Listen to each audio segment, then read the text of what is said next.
राम राम से भाइयों को। हर हर महादेव, हर हर महादेव। कैसे हैं दोस्तों? आशा करता हूँ कि आप सब भी बहुत अच्छे होंगे अपनी अपनी जगह जगह पर जहाँ भी हैं। दोस्तों, जैसे कि आप सब लोग जानते हैं कि 2024 काव्य यात्रा बहुत ही जल्द शुरू होने वाली है। और इस काव्य यात्रा को शुरू होने के लिए बहुत ही कम समय बचा हुआ है। बहुत ही कम, लगभग 10 एक दिन बाद ही सभी लोग अपने अपने जगहों से हरिद्वार काव्य यात्रा के लिए निकल जाएंगे।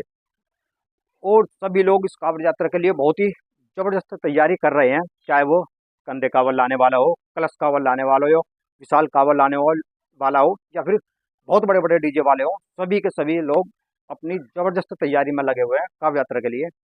और खैर, होना भी ऐसा चाहिए कि बिना तैयारी के हरिद्वार जाना भी बेकार है। चाहे वो पार्टी वाला हो या फिर डीजे वाला हो, सब अपनी पूरी तैयारी के साथ ही हरिद्वार काव्य यात्रा में जाए। और खासकर डीजे वाले तो बहुत ही तैयारी में लगे हुए हैं, क्योंकि जो कांवड़ यात्रा है अपनी 2024 की, यह विशाल कांवड़ यात्रा जो भी हरिद्वार हरिद्वार की कांवड़ यात्रा है, यह एक साल की सबसे बड़ी विशाल कांवड़ यात्रा होती है जो हरिद्वार से निकाली जाती है। और इस कांवड़ यात्रा में बहुत ही सारे डीजे आते हैं और बहुत बहुत दूर से आते हैं। चाहे वो राजस्थान से हो, मेरठ से हो, दिल्ली से हो, नोएडा से हो, राजस्थान से हो या फिर हरियाणा से हो, बहुत ही दूर दूर से डीजे आते हैं और बहुत बड़े बड़े डीजे आते हैं। और डीजे भी ऐसे, भाई साहब, दमदार बिल्कुल, जो अगर रोड पर बज जाए तो भाई साहब दिलों की धड़कन भी हिला दें। एकदम दमदार डीजे आते हैं। और उन सभी डीजों का दमदार कॉम्पिटिशन होता है इस कांवड़ यात्रा में।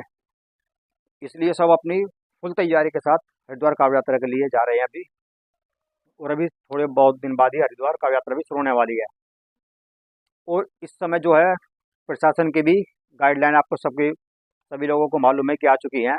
और इस प्रशासन की गाइडलाइन के अनुसार जो डीजे की लंबाई है वो 16 फीट है और ऊंचाई उन्होंने 12 फीट रखी है।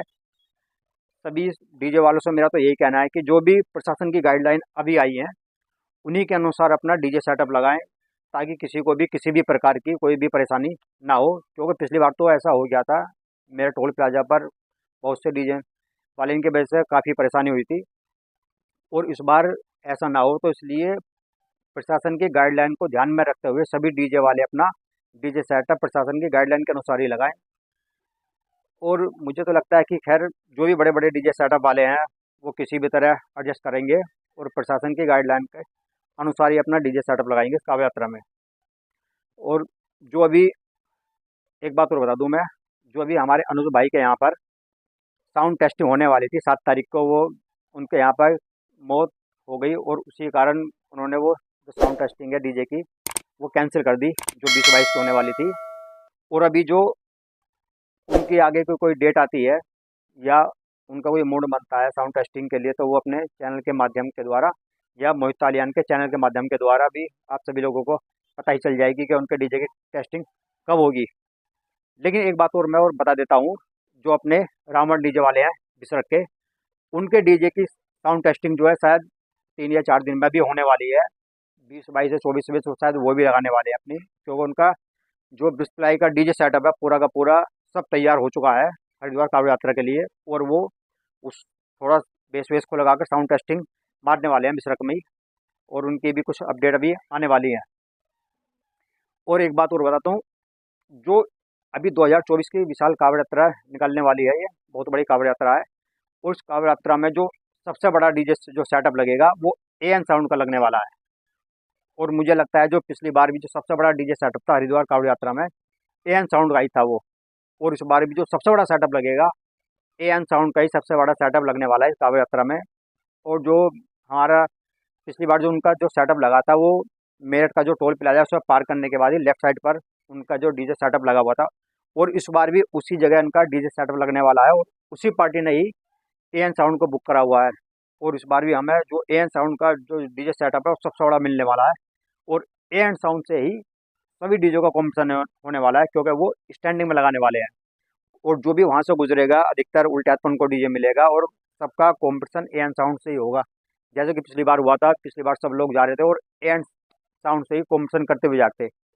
और उससे पहले जो अपना मेरठ का डीजे है, अमर डीजे भी लगा हुआ था, तो पिछली बार भी उनका भी सबसे ही कॉम्पिटिशन हुआ था 2022 में। और 2023 में एएन साउंड लगा हुआ था स्टैंडिंग में। और इस बार भी एएन साउंड ही लग रहा है स्टैंडिंग में, बहुत बड़ा डीजे सेटअप लगेगा उनका इस कावड़ यात्रा में।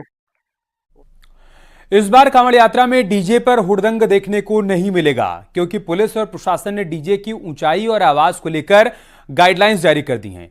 डीजे की ऊंचाई 12 फीट और चौड़ाई 16 फीट से ज्यादा नहीं होगी, तो डीजे का साउंड 75 डेसिबल से ज्यादा नहीं हो सकता। अगर तय मानकों से ऊपर डीजे मिलेगा तो पुलिस सख्त कार्रवाई करेगी। साथ ही कांवड़ियों को आईडी कार्ड भी साथ में लेकर चलना पड़ेगा। तो ग्रुप कांवड़ ला रहे भक्तों को अपने थाने में सूचना भी देनी होगी। दरअसल मेरठ में कांवड़ यात्रा को लेकर हाई लेवल मीटिंग हुई, जिसमें दिल्ली, उत्तराखंड, हरियाणा के अधिकारी और यूपी के 6 मंडलों के अधिकारी मौजूद थे। कांवड़ यात्रा में इस बार क्राउड मैनेजमेंट का खास ध्यान रखा जाएगा। कंट्रोल रूम आधुनिकतम सुविधाओं से लैस होगा। रियल टाइम तस्वीरों का एक्सचेंज प्रत्येक राज्य से किया जाएगा। कांवड़ यात्रा रूट पर पुलिस की पैनी नजर होगी। कांवड़ मार्ग सीसीटीवी कैमरे से लैस होगा। उत्तराखंड में इस बार यूपी पुलिस के जवानों को भी ड्यूटी पर लगाया जाएगा, ताकि हरिद्वार से व्यवस्था बनाकर यूपी की सीमा में कांवड़ियों की एंट्री करवाई जा सके। जो भी प्रशासन की गाइडलाइन है, सब लोग उसी के अनुसार ही अपना डीजे सेटअप लगाएं। किसी किसी को भी किसी भी प्रकार की दिक्कत ना हो। राम राम से भाई।